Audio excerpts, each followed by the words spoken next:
completely the potential of the bottled market. He did not go into bottling himself and had no interest in doing that. Round and round, bottle after bottle, moving endlessly to satisfy the needs of thirsty people everywhere.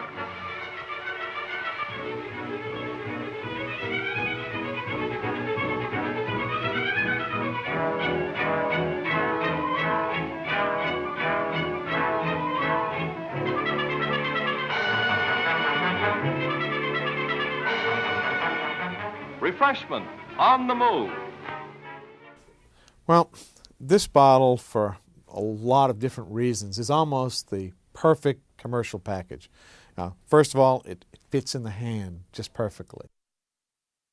And I think the genius of the design is that it feels good. The embossed letters have a tactile quality to them. And it all enhances the anticipation of the drink itself. So I don't think they could have done any better. Of course, before they created that bottle, they had to figure out if it was even feasible to sell Coca-Cola in bottles at all. Part of the problem was technological. If you wanted to put soda in bottles in the early 1890s, your best option was known as a Hutchinson bottle. The unique thing about these bottles, and this is the way they bottled soft drinks at the time, was that the stopper was actually inside the bottle, and it was held in place by pressure from the soft drink, and there was a wire attached to the rubber or cork insert that was pulled tight inside the opening. And then when you're ready to drink it, you have to take your hand and pop it. And that's also where soda pop came from. They would take it and make the pop sound, but then that stopper would fall back into the product. So there might have been some quality issues.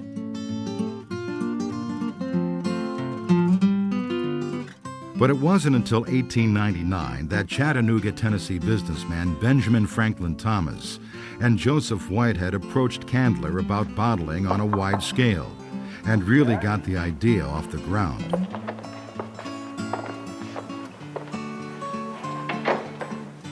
Thomas and Whitehead's meeting with Asa Candler would become a legendary moment in Coca-Cola history.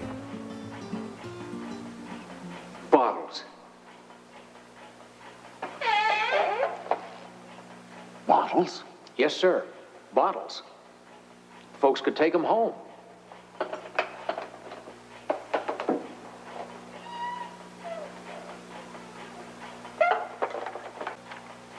Candler's response was firm.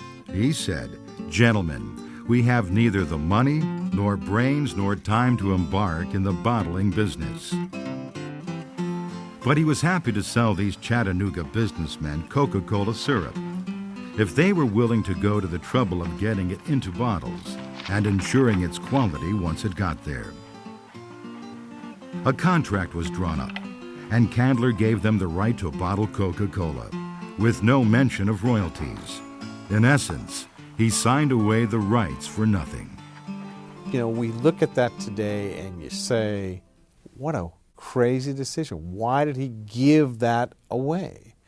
In fact, it was a very wise business decision because you were going to have to go out and you were going to have to build bottling plants, you were going to have to buy glass, you were going to have to buy equipment, you were going to have to figure out a sales and distribution system, all of which was going to require enormous capitalization that Candler didn't have at the time. Thomas and Whitehead didn't have it either, so they turned around and sold smaller territories to independent businessmen across the country.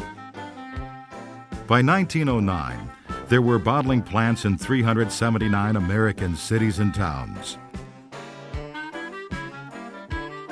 These early bottlers were usually ambitious small-town businessmen eager to get a piece of a national corporation, within limits, of course. Well, frequently the franchisee, the bottler, would say, "No, I don't think I want that 300-mile territory. I'll just have a radius of 25 miles of the courthouse square," because that was the length that you could come in and out in a day with a mule drawing a wagon. Those delivery wagons were soon carrying Coke to customers from Kentucky to Alaska and all points in between. Ads trumpeted the portability of Coca-Cola, a beverage as modern as the horseless carriage, or as the new bottle caps that kept the drink fresh. Somehow, a bottle of Coca-Cola fit naturally into the culture of America at the time. It was an era of great public events and entertainments, amusement parks, county fairs, and, of course, baseball games. But the more Coca-Cola got out into the world, the more the company was plagued by a scourge that had been around almost since the very beginning: imitators. Candler and his associates would describe the imitators as serpents in the grass. There'd be lime colas and there'd be cherry colas. There was a company called Coke.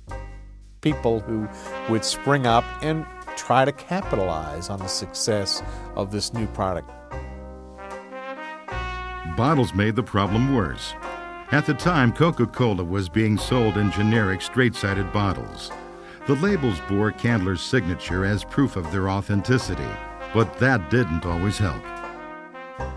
These bottles, when they were sold in a retail store, were kept in a barrel full of ice. There really wasn't a dedicated place to sell soft drinks, so the bottle is sitting probably shoulder high in ice, and these paper labels would come off. So when you might be taking the bottle out of the ice, it may or may not have a label on it.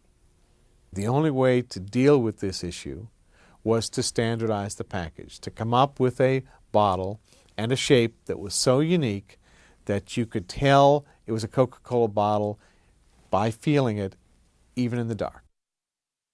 A bottle that was so unique that even if you saw one shattered on the street, you would be able to tell just by looking at the pieces and the shape that that was a Coca-Cola bottle. The Coca-Cola Company put out a call for submissions, and the winning design was announced in 1916. The winning design had been created at a glass factory in Terre Haute, Indiana, after an employee looked up cocoa in an encyclopedia, mistakenly believing cocoa had something to do with Coca-Cola. The bottle mimicked the shape of the cocoa tree's seed pod. When they ran tests through the bottling line didn't hold this bottle up because of the shape. To take it to the bottlers, we had to streamline it a bit. A bottle that was shaped somewhat like the female form, a bottle that we refer to today as the contour bottle, which has been referred to in the past as the hobble skirt bottle by many people, because again it did sort of mimic the female shape. And when the Root Glass Company produced this bottle, showed it to the bottlers, and patented it so that it was protected, they took out an ad that said, "We've bottled up the pirates of business." 2 bottles of Coca-Cola. Yeah? Make sure it's Coca-Cola. All them bottles look pretty much alike. Not now, they don't. Is that Coca-Cola? Yes, sir. And that's the brand new bottle for Coca-Cola. The hobble skirt bottle. They patterned it after the hobble skirt Betty wears. The hobble skirt bottle. Pretty nifty, huh? I'll take the hobble skirt. I'll take Betty. Thank you, boys. By 1919, the new design was rolling through bottling plants around the country.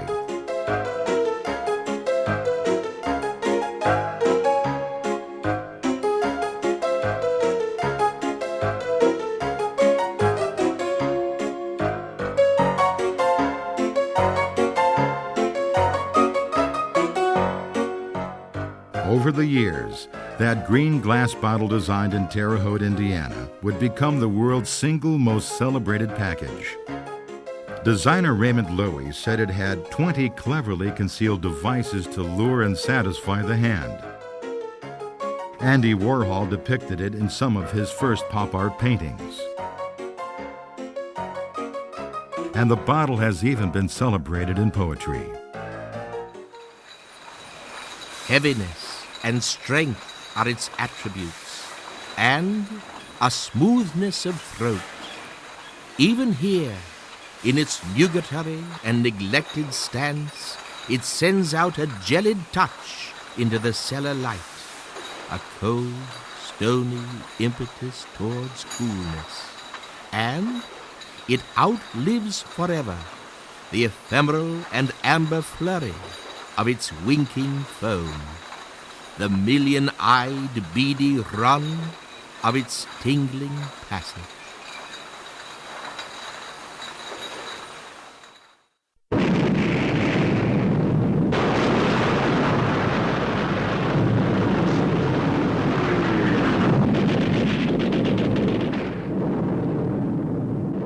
The First World War was the greatest conflict the world had ever seen, and it marked the start of a tough time for Coke.